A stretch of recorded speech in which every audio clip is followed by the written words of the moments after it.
25. So, paalis ako, punta ko doon sa tita ko, imimit ko. And, makikita ko na yung anak ng pinsan ko, si Sheldon. So, ayan. Antayin ko lang si Mond. Antayin ko lang si Mond.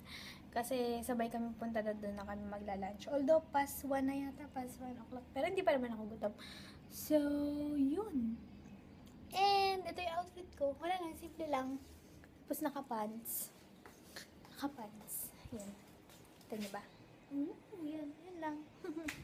So, yun. Kanina, nag-ayos-ayos na ako ng sarili ko kasi off na eh. Ito na yung pagkakataon ko mag-ayos. So, nag-trim ako ng brows and cleanin ko na din. Grinome ko. Tapos, mas, hindi ako, parang hindi ako naiirita pag nakikita ko yung brows ko na malinis. parang napaka, fresh ng dating. Para akong may confidence pag malinis yung aking brows. Tapos, mamaya magti-teeth whitening ako.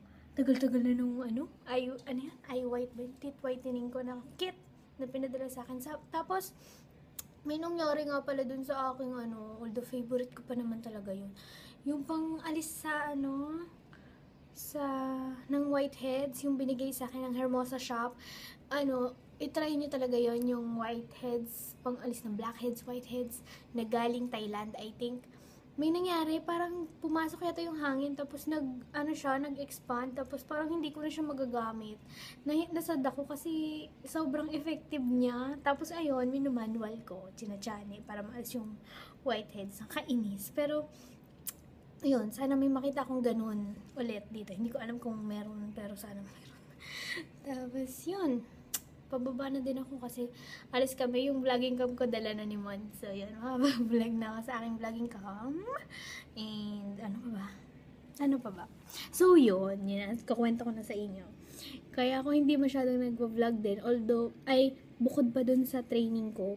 Kasi, syempre ngayon, in-orient kami dun sa mga rules and regulations dito sa Abu Dhabi. So, may mga part dito sa Abu Dhabi na hindi pwedeng mag-film and bawal yung iba, yung syempre respect dun sa mga locals na bawal silang ma-feature or makita dun sa isang video or picture.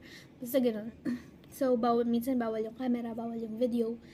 So, yun, nire-respect ko yun. Yung yung unang vacation namin, syempre hindi ko yun alam. Ngayon, may nag-orient sa amin na may ganun sila ditong patakaran. So, syempre, respect na din. So, ayun, pili lang yung aking mga iba-vlog.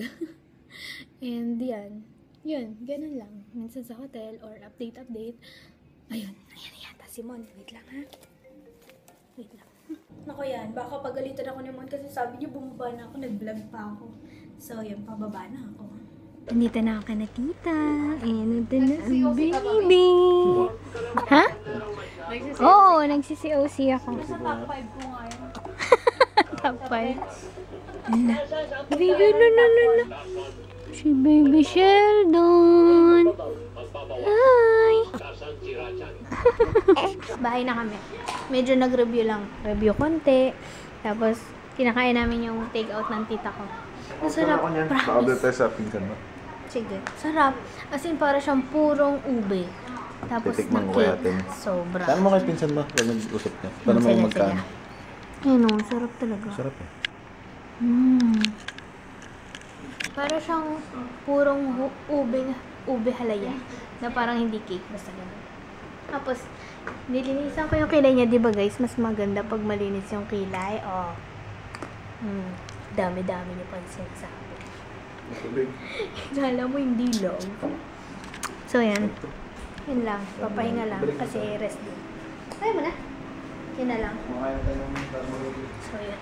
Aray ko tumama sa tumama sa lamesa. So, yan. Nag-grocery din kami kanina.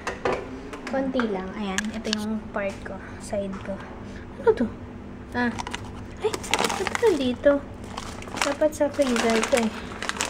Ay, sira. Dito kami sa recreation sa taas. Ito yung aming pool. Init lang. Baka mamayang gabi na kami maligo. Good evening. So, nag-ayos na ako. And ang buong araw na ito ay puro pagre-review lamang. Ngayong gabi, mamask ako. Ito naman yan. Love and Beauty Forever 21 Mango Purified Dead Sea Mud Mask. And i-share ko sa inyo kung ano yung nangyari dito sa favorite ko. And this one, ito. Yun sa, ano ko, Whiteheads from Hermosa Shop. Ayan, matigas na siya. Ay, so, ayan, hindi na siya liquid. Ganyan na siya. Hindi na siya talaga liquid. Hindi ko alam kung pwede ko itong tunawin eh. Ano kaya? Ang ganda pa naman to. So, yun yung nangyari sa kanya. Kaya hindi ako magamit niyan. Nainis ako. So, yan yung color niya. Color yellow nga. Ayan o. So, lalagay ko na siya sa face ko. Ayan na. I'm like a monster. So, yun. Back to reality. Mag-aaral muna ako. Dahil nag-aaral ako, ito yung choice na music ko. Ayan. Soundtrack for study. As in, instrumental lang siya ng mga movies. Ayan. Okay na din. Para may background music ako.